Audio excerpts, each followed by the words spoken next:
Bismillahirrahmanirrahim. Hal ini juga didasarkan pada apa yang sudah bisa dilakukan dan terbiasa dilakukan oleh kaum muslimin sejak zaman dulu sampai sekarang, yaitu perihal mentalkin mayit di atas kuburan. Kalau mayit tidak bisa mendengar atau mengambil manfaat dari tindakan tersebut, tentu perbuatan ini adalah hal yang sia-sia. Imam Ahmad pernah ditanya tentang hal ini, maka beliau menganggap baik perbuatan tersebut. Diriwayatkan dalam sebuah hadis dhaif yang disebutkan oleh Imam At-Tabrani dalam kitab Al-Mu'jam dari hadis Abu Umamah bahwa ia berkata, Rasulullah Shallallahu Alaihi Wasallam bersabda yang artinya, ketika di antara kamu ada yang meninggal dunia, lalu kamu meratakan tanah di atas kuburannya, maka hendaklah salah satu di antara kamu berdiri pada bagian kepala kuburan itu seraya berkata, wahai Fulan bin Fulan. Orang yang berada dalam kubur pasti mendengar apa yang kamu ucapkan, namun mereka tidak dapat menjawabnya. Kemudian orang yang berdiri di kuburan berkata, wahai Fulan bin Fulan. Ketika itu juga si mayit bangkit dan duduk dalam kuburan.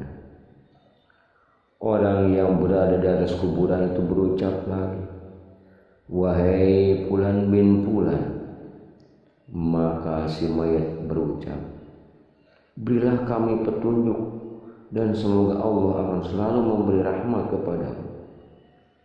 Namun kamu tidak merasakan apa yang aku rasakan di sini.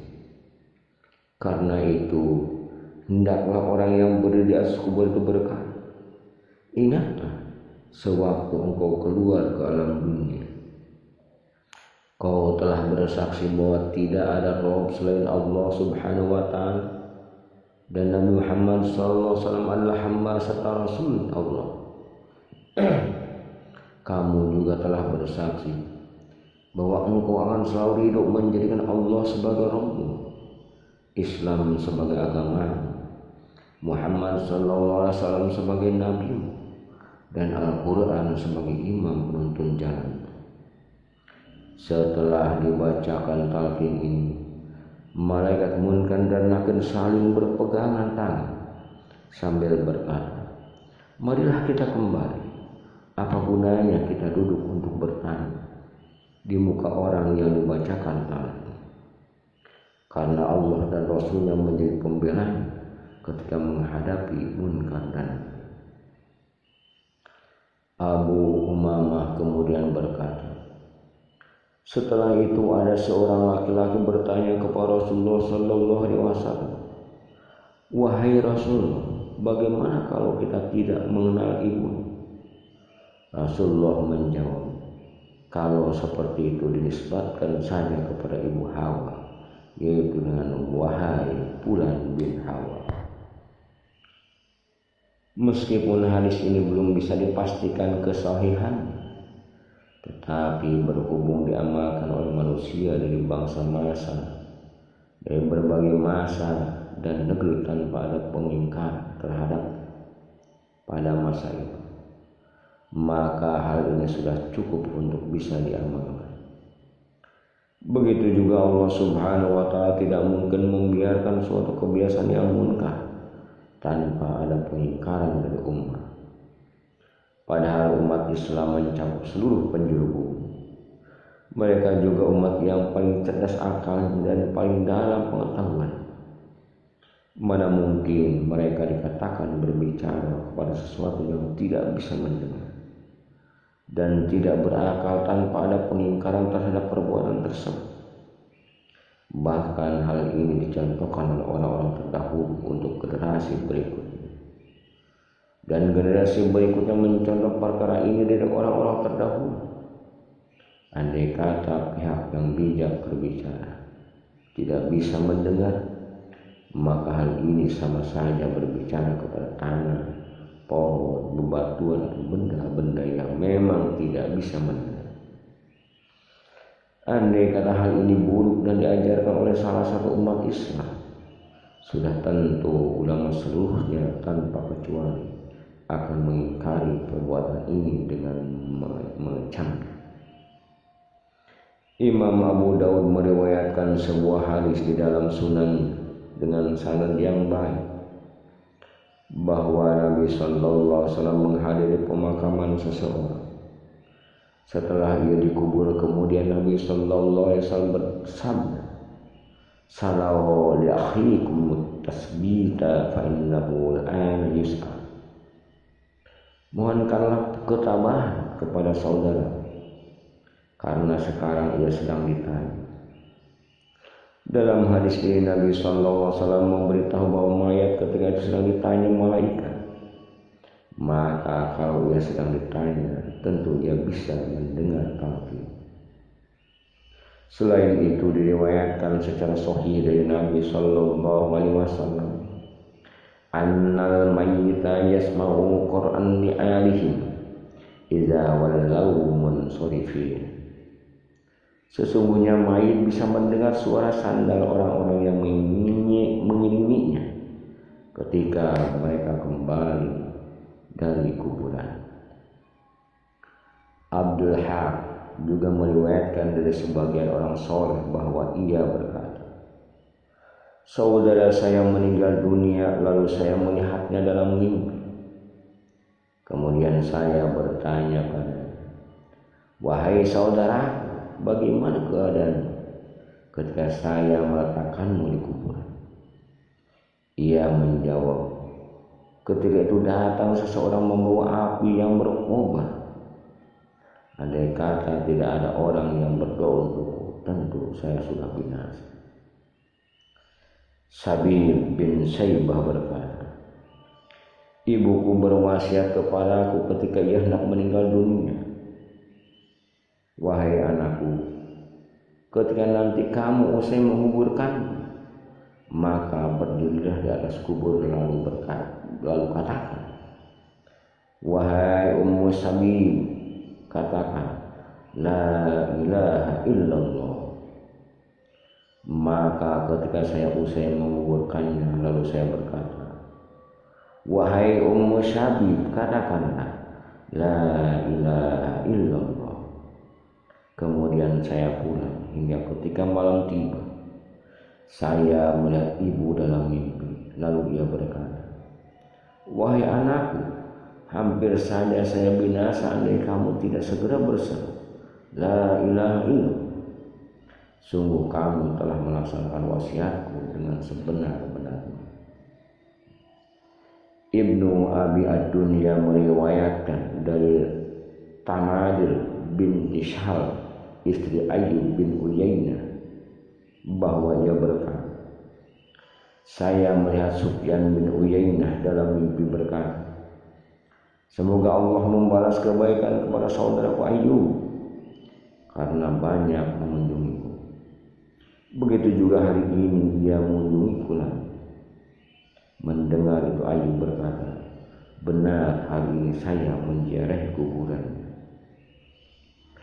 Diriwayatkan juga secara sahih dari Hammad bin Salam dari sahabat dari Syahr bin Hausib bahwa ia mengisahkan kisah dua saudara,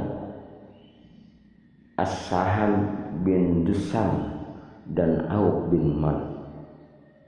Suatu ketika Saham berkata kepada Auf, wahai saudara, siapa di antara kita yang meninggal terlebih dahulu? Hendaknya ia mendatangi saudaranya dalam mimpi. Auf balik bertanya, apakah hal itu mungkin terjadi? Sa'ab menjawab, ya mungkin. Ternyata Sa'ab meninggal lebih dahulu. Maka Auf melihat dalam mimpinya seolah Sa'ab datang kepadanya. Maka Auf bertanya kepadanya, wahai saudaraku, apa saja yang sudah terjadi pada?" Ia menjawab, "Dosa-dosaku diampuni setelah saya tertimpa banyak musibah." Tetapi Auf melihat bintik-bintik hitam di lehernya. Lalu ia bertanya, "Wahai saudara, apa ini?" Ia menjawab, "Ini adalah uang 10 dinar yang saya pinjam dari seorang Yahudi. Uang itu saya simpan di sebuah tabung anak panah milikku. Maka kembalikan uang 10 dinar itu padanya. Dan ketahuilah wahai saudaraku, bahwa tidak ada satupun peristiwa di keluargaku sepeninggalku, kecuali pasti kabarnya sampai padaku. Bahkan sampai kucing kita yang mati beberapa hari yang lalu. Dan ketahuilah bahwa anak perempuanku akan meninggal 6 hari lagi. Maka mintalah dia agar berwasiat dengan wasiat yang baik." Ketika hari mulai menjelang pagi, saya berkata, "Ini adalah pelajaran penting." Maka segera saya mendatangi keluarganya. Melihat kedatanganku, mereka berkata, "Selamat datang wahai Auf. Beginikah caramu kami memperlakukan saudara-saudaramu? Kamu belum pernah datang kepada kami semenjak Sa'ab meninggal." Saya hanya bisa beralasan layaknya orang-orang membuat alasan-alasan. Lalu saya melihat tabung anak panah. Kemudian saya mengambilnya dan mengeluarkan isinya. Ternyata di dalamnya ada kantong yang berisi sejumlah uang dinar. Lalu saya membawanya kepada orang Yahudi yang disebutkan oleh Sa'ad. Sampainya di sana saya bertanya, "Apakah kamu memiliki satu urusan dengan Sa'ad?" Yahudi itu menjawab, "Semoga Allah merahmati Sa'ad. Dia adalah sebaik-baiknya sahabat Rasul." Saya bertanya, "Apakah kamu memiliki urusan dengannya?" Dia menjawab, "Benar. Dulu saya meminjaminya 10 dinar. Lalu saya memberikan uang itu padanya. Dan saya berkata dalam hati, demi Allah, ternyata apa yang dikatakan Sa'ab dalam mimpi adalah kenyataan. Dan ini baru satu." Kemudian saya bertanya kepada keluarga Sa'ab, "Apakah terjadi peristiwa tertentu pada kalian sepeninggal Sa'ab?" Mereka menjawab, "Benar. Telah terjadi kejadian begini dan begini." Saya bertanya lagi, "Sebutkan kejadian itu." Mereka menjawab, "Beberapa hari yang lalu kucing kami mati." Saya berkata lagi dalam hati, ini perkara kedua yang disebutkan oleh Sa'ad. Saya bertanya lagi kepada mereka, "Di mana keponakanku, anak perempuan Sa'ad?" Mereka menjawab, "Dia sedang bermain." Lalu saya menemuinya dan membelainya. Ternyata dia sedang demam. Lalu saya berkata kepada keluarganya, "Mintalah dia supaya berwasiat dengan wasiat yang baik." 6 hari kemudian anak itu meninggal dunia. Hal-hal ini menunjukkan kecerdasan Auf yang termasuk salah seorang sahabat Nabi SAW. Ia benar-benar melaksanakan wasiat Sa'ab bin Jusad setelah kematiannya. Ia juga mengetahui kebenaran perkataan Sa'ab dari bukti-bukti yang membenarkan perkataan Sa'ab, seperti uang 10 dinar yang berada di dalam tabung anak panah. Kemudian dia bertanya kepada si Yahudi, dan ternyata apa yang disampaikannya sesuai dengan perkataan Sa'ab dalam mimpi. Maka Auf yakin dengan perkataan Yahudi dan memberikan uang tersebut. Pengetahuan ini hanya dimiliki oleh orang yang sangat cerdas dan paling berilmu di antara manusia. Dan mereka itu adalah para sahabat Nabi Sallallahu Alaihi Wasallam. Dan bisa jadi banyak orang-orang setelahnya menyalahkan tindakan Auf dan mengatakan, mana boleh bagi Auf memindahkan uang dinar tersebut dari hak waris anak dan keluarga Sa'ad kepada Yahudi hanya berdasarkan mimpi. bukti yang menunjukkan bahwa hal ini adalah ilmu yang hanya diberikan kepada orang-orang khusus saja adalah kisah Sabit bin Qais bin Syamas. Kisah ini disebutkan oleh Abu Umar bin Abdul Bar dan yang lain. Abu Umar berkata, saya diberitahu Abdul Waris bin Sufyan dari Ismail bin Muhammad bin Sabit al-Ansari dari Sabit bin Syamas bahwa Rasulullah SAW bersabda padanya, wahai Sabit, tidaklah kamu rela hidup mulia kemudian terbunuh sebagai syahid dan masuk jannah? Malik berkata, lalu Sabit terbunuh pada perang Yamamah sebagai syahid. Wallahu a'lam bishawab.